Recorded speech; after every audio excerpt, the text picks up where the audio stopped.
बिस्मिल्लाहिर्रहमानिर्रहीम अस्सलाम वालेकुम। Welcome back to my YouTube channel. आज हम लोग अपनी book introduction to statistical theory part 1 Sher Mohammad Chaudhary की बुक से चैप्टर नंबर 7 रैंडम वेरिएबल पढ़ेंगे। और आज का हमारा टॉपिक है मूवमेंट जनरेटिंग फंक्शन।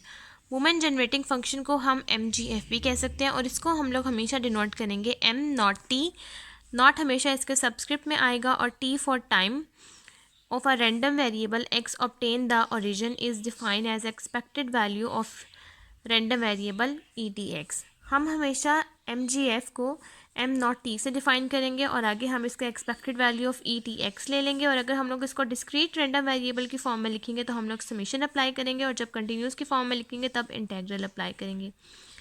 समेशन में आएगा i is equals to 1 to infinity etx और सब्सक्रिप्ट में इसके i आएगा और f ऑफ x i, यानी कि यहाँ आपने फंक्शन डिफाइन करना है और etx यानी कि ये एक्सपोनेंट होगा etx का।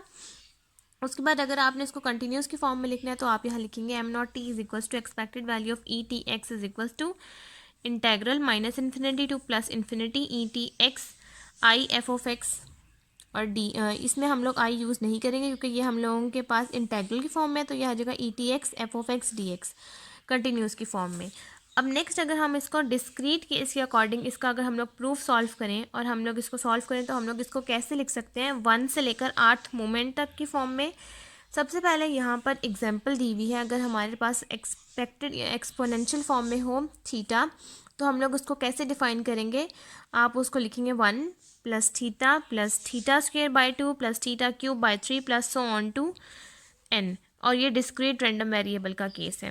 अब हम लोग इसको डिस्क्रीट केस के अकॉर्डिंग इसको सॉल्व करते हैं और यहाँ पर हम लोग हमारे पास यहाँ फॉर्म है etx। सबसे पहले मैं आपको यहाँ पर सिखाती हूँ कि अगर हमारे पास etx हो तो हम लोग इसको कैसे सॉल्व करेंगे। जैसा कि हमने यहाँ पर थीटा वाली चीज़ यहाँ पर लिखी हुई है। अब मैं आपको सिखाती हूँ कि अगर हम लोग इसकी वैल्यूज़ पुट करें समीशन के अकॉर्डिंग तो हम लोग इसको कैसे सॉल्व करते हैं। सबसे पहले आपके पास यहाँ पर समेशन है, डिस्क्रीट का केस है तो आप यहाँ पर समेशन अप्लाई करेंगे इन्फिनिटी के साथ। अब आपके पास यहाँ पर जो etx i है जैसा कि यहाँ पर लिखा हुआ है, आपने इस चीज़ को प्रूफ करना है। हमने इस चीज़ को प्रूफ करना है, इसी वाली केस को, इसे डिस्क्रीट की फॉर्म को हमने प्रूफ करना है। तो हम ये जो etx i है हम इसको सॉल्व कर लेते हैं। सबसे पहले हम यहाँ पर क्या करेंगे कि हमारे पास जो रेंज है वो है 0 से लेकर इन्फिनिटी तक, तो हम लोग यहाँ पर लिखेंगे etx i। अब हम इसको कैसे सॉल्व कर सकते हैं, जहाँ जहाँ i है वहाँ वहाँ आपने 0 से लेकर इन्फिनिटी तक वैल्यूज़ पुट करनी है। ये आपके पास फर्स्ट फॉर्म आ जाएगी etx0 plus etx1 plus etx2 plus so on to infinity. Next आपने क्या करना है कि हम लोग इस एक्सपोनेंट की फॉर्म को ऐसे सॉल्व करते हैं कि जो चीज़ पावर में होती है वो हम लोग नीचे लिख देते हैं। etx i is equals to, सबसे पहले आप लोग लिखेंगे tx की पावर, आप लोग इसको 0 भी लिख सकते हैं। नेक्स्ट आ जाएगा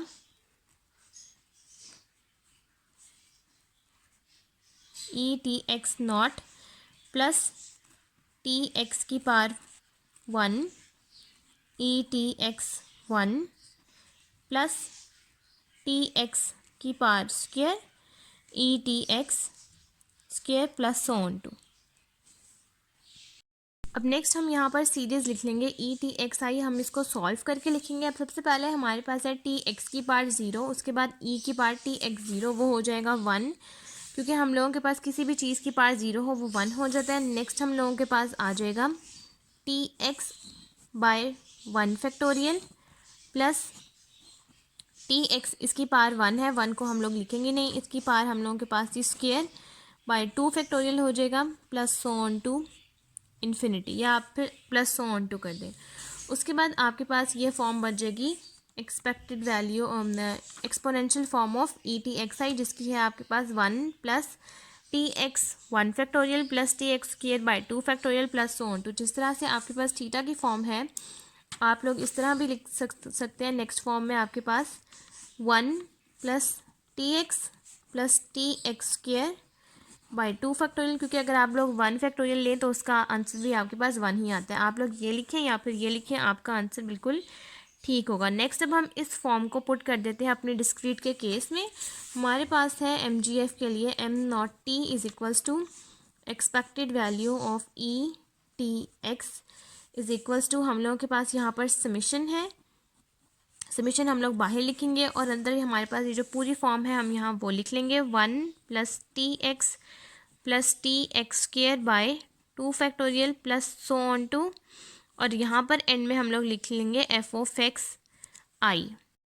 अब नेक्स्ट केस में आपने क्या करना है कि आपके पास ये जो ब्रैकेट के बाहर एफ ऑफ एक्स आई है, आपने इस पूरी ब्रैकेट के साथ मल्टीप्लाई करवा देना है, तो ये आपके पास फॉर्म आ जाएगी। सबसे पहले आप इस समीशन के साथ इस एफ ऑफ एक्स को मल्टीप्लाई करवा देंगे तो ये हो जाएगा summation F over X plus T summation X F over X plus T summation X square F of X by 2 factorial, यहाँ पर टी स्क्वायर।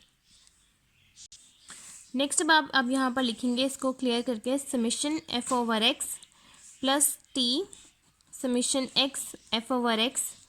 आप इस टी स्क्वायर को और 2 फैक्टोरियल को टी स्क्वायर के नीचे डिवाइड कर सकते हैं और इसको आप लोग लिख दें summation X square F of x, और इसको आप सो ऑन टू 8th टर्म तक ले जाएं। अगर आपने इसको 8 टर्म तक लेना है तो ये हो जाएगा, जिस तरह यहाँ टी स्क्वायर है यहाँ हो जाएगा टी की power R by R factorial summation X की पावर आर और एफ ऑफ एक्स। आपके पास ये फॉर्म आ जाएगा।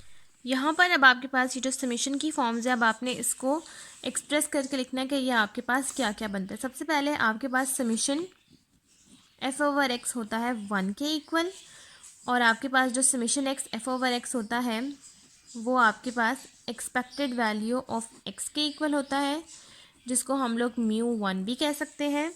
उसके बाद जो समीशन एक्स स्क्वायर और एफ ऑफ एक्स है इसको हम लोग expected value of X square कहेंगे। और उसके बाद जो आपके पास summation X R F over X है इसको हम लोग expected value of X R कहेंगे। ये सारी वैल्यूज़ हम इस इक्वेशन में यहाँ पर पुट कर देते हैं, इसको हम लोग इक्वेशन नंबर 1 कह देते हैं। ये सारी वैल्यूज़ को हम इस इक्वेशन में पुट कर देते हैं। सबसे पहले हम लोग समीशन एफ ओवर एक्स की जगह 1 पुट करेंगे, उसके बाद T expected value of x, फिर आ जाएगा T square by 2 factorial expected value of X square. इस तरह से हम ये सारी वैल्यूज़ इस इक्वेशन नंबर 1 में पुट कर देते हैं। अब आपके पास ये एक फॉर्म बन गया। आप इसको एक्सपेक्टेड वैल्यू ऑफ एक्स की फॉर्म में भी लिख सकते हैं, और अगर आपने इसको म्यू की फॉर्म में लिखना है तो आप इसको म्यू की फॉर्म में भी लिख सकते हैं। M not T is equals to expected value of E T X is equals to 1 plus T. आप इसको एक्सपेक्टेड वैल्यू ऑफ एक्स को म्यू 1 प्राइम भी कह सकते हैं, plus T square by 2 factorial mu 2 prime plus so on to T R by R factorial mu R prime. यहाँ तक हमारे पास मोमेंट जनरेटिंग फंक्शन का यहाँ तक प्रूफ हम लोगों का कंप्लीट हो गया। नेक्स्ट अब हम लोग इसका डिफरेंशिएट लेते हैं मोमेंट जनरेटिंग फंक्शन का। अब मैं आपको इसका डिफरेंशिएट लेना सिखाती हूँ। अब नेक्स्ट स्टेप में आपने क्या करना है कि अगर आपने यहाँ पर डिफरेंशिएट यानी कि जिसको हम लोग डेरिवेटिव कहते हैं, अगर हमने वो लेना है विद रिस्पेक्ट टू टी के अकॉर्डिंग, क्योंकि हम लोगों के पास यहाँ टी चल रहा है तो इसलिए हम लोग इसको टी के अकॉर्डिंग लेंगे। और अगर हम लोग इसी इक्वेशन के अकॉर्डिंग इसका डेरिवेटिव लें तो सबसे पहले हम लोग यहाँ पर लिखेंगे derivative of M not T is equals to derivative of T. जब हम लोग सबसे पहले डेरिवेटिव लेंगे तो यहाँ पर इसके साथ टी नहीं है इसलिए ये ज़ीरो हो जाएगा। नेक्स्ट में यहाँ पर टी है, इसका मतलब ये है कि आपने इसको टी के साथ डिवाइड करना है। नेक्स्ट है 2 square by T 2 factorial expected value of X square plus so on to T R by R factorial T mu of expected value of X R. अब यहाँ से आपके पास क्या चेंजिंग आएगा, ये सबसे पहले ये ज़ीरो है, ये टी इस टी से कैंसिल आउट हो जाएगा, इस 2 में से ये टी कैंसिल आउट हो जाएगा, सिंपल आपके पास यहाँ टी आ जाएगा। और यहाँ पर ये हो जाएगा, ये टी ऊपर चला जाएगा क्योंकि इसमें से ये कटिंग नहीं हो सकती क्योंकि ये 8 की पावर है, तो ये हो जाएगा, ये टी ऊपर जाने की वजह से ये हो जाएगा टी आर -1 और ये भी हो जाएगा आर -1 फैक्टोरियल। बाकी सब कुछ आपके पास सेम रहेगा। अब यहाँ पर सबसे पहले आपके पास ये आ गया एक्सपेक्टेड वैल्यू ऑफ एक्स, और यहाँ पर टी आपके पास सिंपल रह गया है। जो 2 फैक्टोरियल था वो नेक्स्ट की पार में शिफ्ट हो गया है और यहाँ पर आपके पास 1 फैक्टोरियल है। यहाँ पर जो बीच में इसके बाद की टर्म है वो इस तरह से है कि वो है T square expected value of X cube, और इस स्क्वेयर की वजह से यहाँ पर इसका फैक्टोरियल है और ये r-1 हो गया और expected value of X R हो गया। नेक्स्ट अब आपने इस स्टेप में क्या करना है, अब आपने यहाँ पर t को 0 पुट कर देना है। t को 0 पुट करने के बाद आपके पास जो डेरिवेटिव है, first partial derivative with respect to t के अकॉर्डिंग, यहाँ पर एक्सपेक्टेड वैल्यू के साथ t नहीं है, इसलिए एक्सपेक्टेड वैल्यू ऑफ x इसी तरह आ जाएगा, और बाकी जिस के साथ t है यानी कि सबके साथ t है तो ये सो ऑन टू 0, सब 0 हो गए। तो इसका मतलब है कि हमारे पास जो फर्स्ट डेरिवेटिव है विद रिस्पेक्ट टू t, उसमें हमारे पास इसका आंसर है एक्सपेक्टेड वैल्यू ऑफ x यानी कि μ1 प्राइम। अब हम लोग इसका सेकंड डेरिवेटिव लेते हैं विद रिस्पेक्ट टू t। अब यहाँ तक करने के बाद आपने अगेन डिफ्रेंशिएट करना है, या फिर इसको आप डिफ्रेंशिएट भी कह सकते हैं, इसको डेरिवेटिव भी कह सकते हैं। आपने डेरिवेटिव या डिफ्रेंशिएट करना है अगेन t के साथ।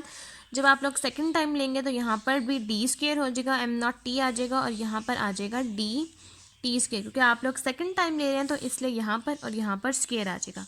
अब हमने इस इक्वेशन के साथ ही इसका सेकंड डेरिवेटिव लेना है। अब इसके साथ t तो है नहीं, तो इसलिए हम ये फर्स्ट टाइम को कर देंगे 0।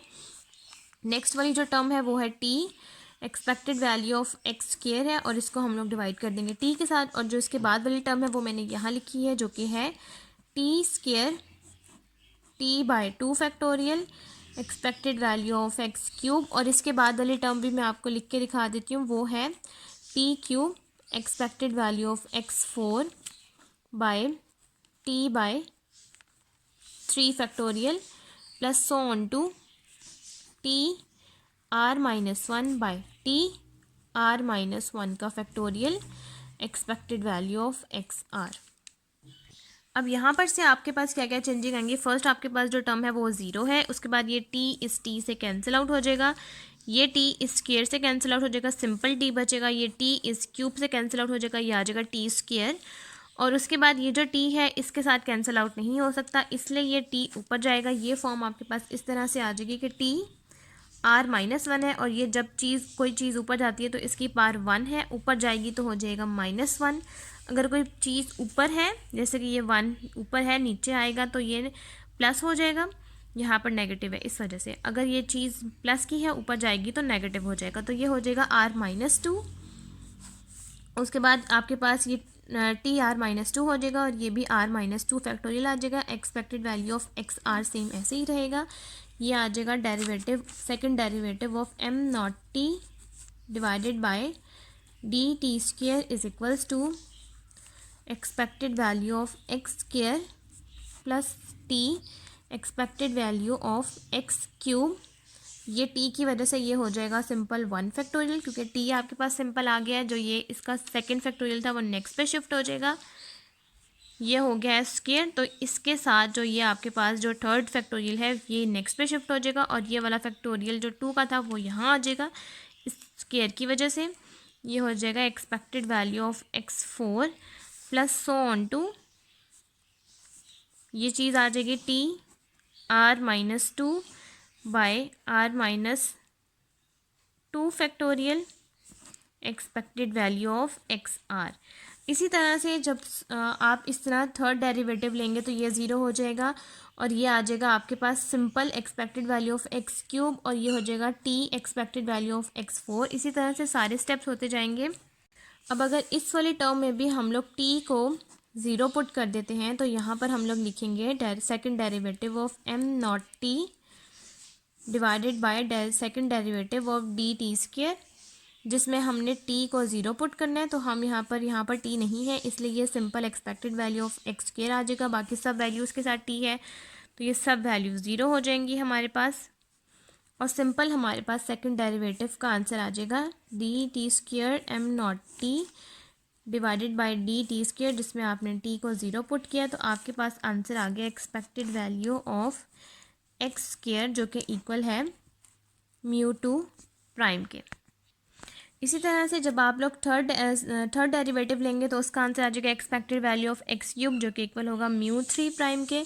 और अगर आप इसका 8th पावर तक लेंगे तो वो हो जाएगा D R m not t divided by D T R, जिसका आंसर आपके पास आएगा expected value of X R, जो कि इक्वल होगा μr प्राइम के।